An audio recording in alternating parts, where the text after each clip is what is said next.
صبح یک شنبهتون بخیر. با من همراه باش. میخوام یک معجون خوشمزه و پرخاصیت برای صبحانه روز یک شنبهم درست کنم. با من همراه باش. ببین چه چیزای باحالی رو میخوام بهش بزنم. من معجونم رو میخوام با آب تهیه کنم. شما اگه دلت بخواد میتونی با شیر کم چربی، پرچربی، شیر سویا یا نمیدونم دیگه شیر بادوم، هر چیزی که دوست داری تهیه کنی. چیزی حدود 400 میلی من انتخاب کردم و به جای پودر پروتئین شیک با طعم خوشمزه من این دفعه دلم میخواد که از کورن فلیکسی که توش یک عالمه بری های خشک و نمیدونم شکلات خوشمزه تلخ و اینجور چیزا هستش، اینجوری هستش که محصولات این پروتئین شیک ها و نمیدونم این کورن فلیکسش هم میبینیم که 100% گیاهی هستش، نمیدونم شکرش خیلی کمه، پروتئین بالا، فیبر بالا و سرشار از یک عالمه ویتامین های عالی و شاهکار هستش. اوکی، و اینجوری هستش که برای 400 میلی من 3 تا دونه قاشق اضافه میکنم به این آب. 1 2 به قشنگ میشه اون توتای خشک و این شکلات تلخش رو دید.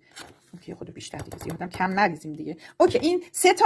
و حالا میخوام که پودر پروتئین خالص این شرکت که از بهترین هایی هستش که میتونم توصیه کنم همتون وارد زندگیتون کنید. همونجوری که میبینید برای ماهیچه و برای استخوان ها و مفاصل و برای سیستم اسکلت بدنم عالیه، چون که پر هستش از آمینو اسیدهای باحالی مثل لوسین و ایزولوسین و والین که تمام ماهیچه های بدن رو حسابی تقویت میکنه و اجازه نمیده که با توجه به سن منم واقعا چیز خیلی مناسب و عالی هستش. من هر روز سعی میکنم که حداقل حالا 1 پرس یا 2 تا پرس از این پروتئین شیک و از این محصولات شرکت این شرکت 100% آلمانی سعی میکنم که حتما یه وعده از این پروتئیناش تو زندگیم داشته باشم که سیستم اسکلت بدنم به خصوص ماهیچه‌هام رو تقویت کنم. اوکی، 1 دونه پیمانه پر سرصاف کافی هستش، اینم اضافه میکنم. خب 400 میلی آب من 4 تا قاشق حداقل اضافه کردم. خیلی هم عالی. بعدن حالا با میکسر میرم روش رو میکس میکنم، چون که توش این قلمبه ها هست، نه اگه بخوام با نی بخورم یه خود نمیشه. خب این قلمبه های منظورم این توتای خشک و این توتای خشک و این شکلات تلخ و اینا باید حتما میکس بشه، حسابی حل بشه، بعد خیلی خوشمزه و لذیذ میشه. چیز دیگه که من صبح